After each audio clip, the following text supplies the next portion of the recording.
ഇപ്പോൾ ലഭ്യമായ ഒരു വാർത്തയിലേക്ക് കൂടി കിടക്കുകയാണ്. അടിമാലി ഇരുമ്പുപാലം ചില്ലിത്തോടിന് സമീപം വൈദ്യുതാഘാതമേറ്റ 24-കാരൻ മരിച്ചു. ഇരുമ്പുപാലം പടിക്കപ്പടി സ്വദേശിയായ രമേശാണ് മരിച്ചത്. ഇപ്പോൾ വാർത്തയുടെ വിശദാംശങ്ങളുമായി അടിമാലിൽ നിന്നും ജജിൻ ചേരുകയാണ്. ജജിൻ, ടച്ച് വെട്ടുന്നതിനിടയിലാണ്, ഫ്യൂസ് കുത്തുന്നതിനിടയിലാണ് വൈദ്യുതാഘാതമേറ്റെന്ന് അറിയാൻ കഴിയുന്നു. വിശദാംശങ്ങൾ എന്തൊക്കെയാണ്?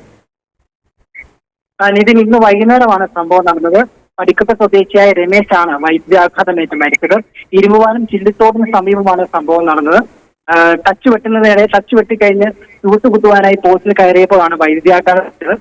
തുടർന്ന് കൂടെയുള്ളവര് രക്ഷാപ്രവർത്തനം ശ്രമിച്ചെങ്കിലും അടിമാലി താലൂക്ക് ആശുപത്രി എത്തിക്കുന്നതിന് മുമ്പ് ആൾ മരണപ്പെടുകയായിരുന്നു.